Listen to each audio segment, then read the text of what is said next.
we'll be taking this out now. 2019 Sport Glide 107. Alloy wheels, single disc up front. Saddlebags. It's funny, you know, no two dealers are the same. And in some pockets, my district, these do fairly well. In other pockets, it's something else. One thing I noticed with the Softail that I just rode, and we'll carry over here, is the kickstand. They are so small compared to the older style kickstands.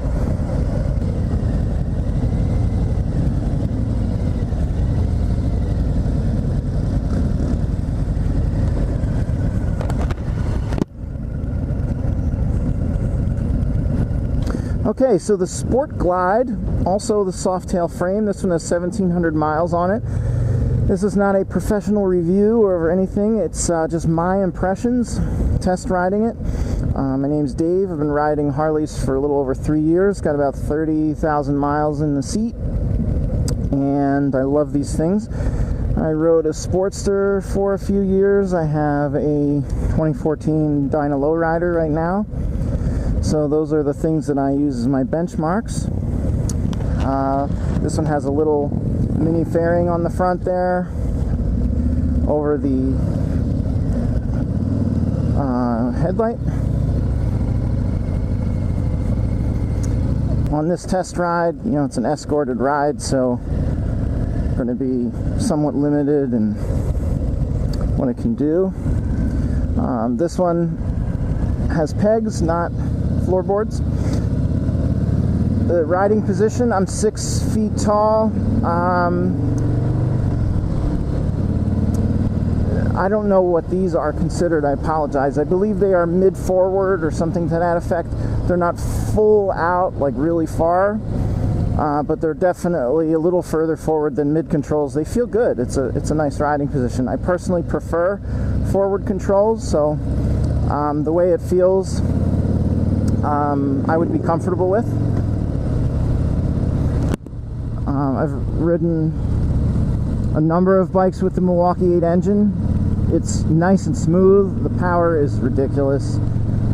And, you know, it's not too smooth. That was one of the things that was a concern when they designed it. A lot of us Harley guys like the bike, you know, like to be able to feel the bike. And I think they did a nice job with the balance there. Sounds pretty good. You know, I prefer louder pipes. Prefer a stage 1 on my bikes. But this one doesn't sound bad stock or anything like that. Okay, so the riding position, it's got a nice wide handlebars as you'd expect on a Dyna or newer style bike. Sportster bars are a little closer to you, a little more narrower. I feel like I'm leaned forward just a tad.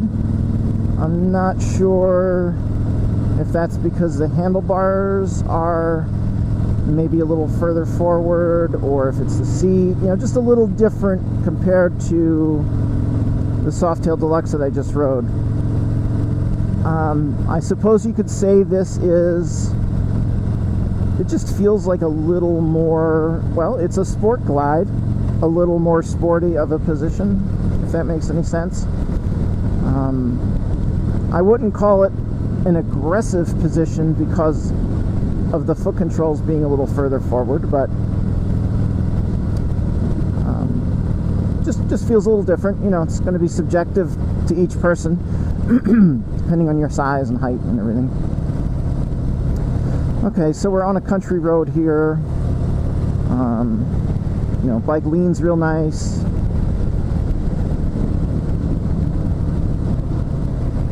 Doing 40, so we're not exactly flying through the twisties here, but so far nice and comfortable. The seat, let's see, how would I describe the seat? Well, it has like a nice backstop you can push up against, or you can pull forward quite a bit. So there's a good area of movement there compared to the stock seat on my Dyna Lowrider. You're pretty much sitting in a little bucket of sorts and you're not moving. so you can move around a little bit with this seat. It feels firm, but not uncomfortable. I probably won't get a feel for how much time you could spend in it before you need to get off, just on this short ride. But it does feel like it has some, let's say, some depth to it. It doesn't feel like I'm hitting a hard bottom or anything. So we'll just say so far so good on the seat. Just overall, feels like a nice bike. Nice and stable, nice and planted. I'm going to be on the highway in a few minutes. Let's get to open it up a little bit. Just personally, I think the Softail Deluxe is a little more my style bike, just visually, but also from the feel of riding it. I think that I would be more comfortable on that. I typically do an hour plus commute on my bike 1 or 2 days a week, weather permitting. No negatives jumping out at me. The shifts are solid. You know, the Harley is kind of known for the clunk, the transmission clunk. I definitely had that on my Sportster and my 6-speed and the Dyna to some extent, but it just feels a little tighter. Here a little more solid, if that makes sense.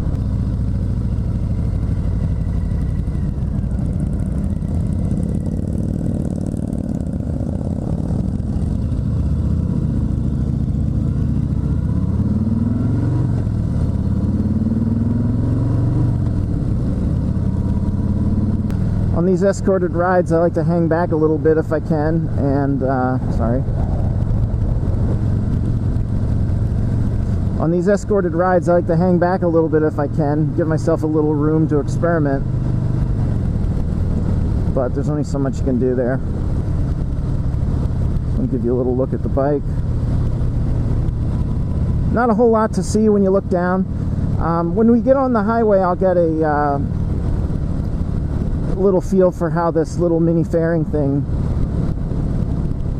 works out. I always have a windshield on my bike.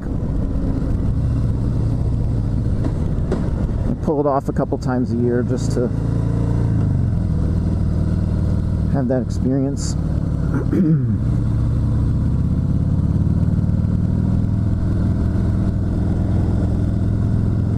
There's a lot of traffic on this highway for some reason today, but oh boy, what's going on here? Alright, we're gonna get split up some. Snap. Don't want to have an accident on the test ride. And they're pretty strict, you know, they're like no passing.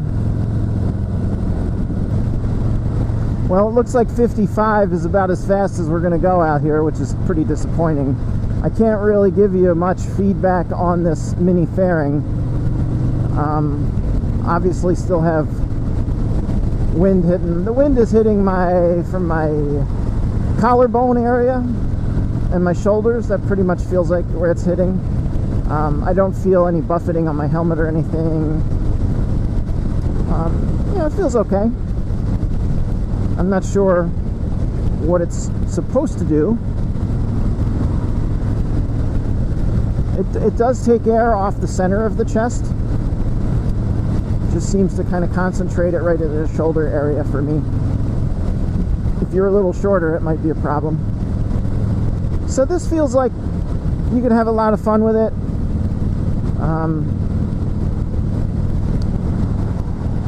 Can't go through all the types of riding that I would like to, like twisties and stuff, but you can definitely feel the engine is powerful. Nice smooth transmission, good riding position. Sounds like you'd expect of a Harley with stock pipes.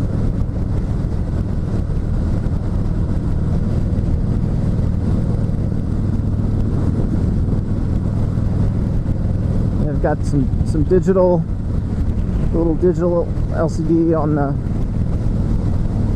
instrument cluster, as well as the analog speedometer.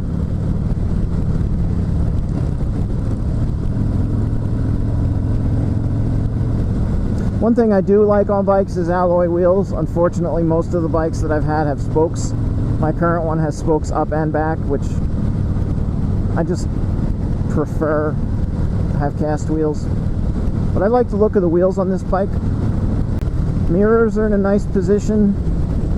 I had to put stem extenders on my mirrors on my Sportster. These are great.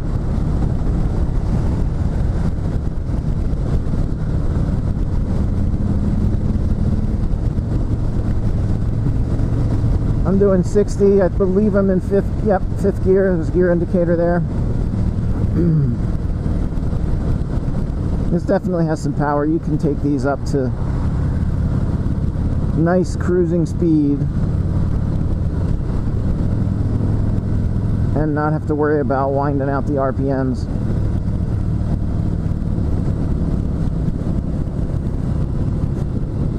So definitely a different riding position than the Softail Deluxe. Perhaps you could call it a more sporty position, whereas the Softail is a more cruiser-like, laid-back position. I think that's probably how I'd describe it. The clutch seems to catch. I seem to have to let it out further than I'm used to for it to catch, and I noticed that with the Softail as well. These are just cabled clutches, so I don't know if it's just a difference in adjustment or what. That's probably the only thing that really I'm getting used to. Otherwise, it's very easy to jump right on this and go. You know, even just pulling out of the parking lot,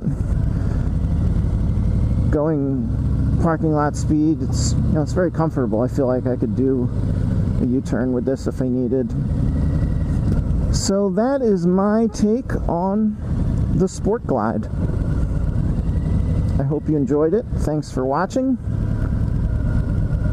And I'm going to figure out what bike I'm going to ride next.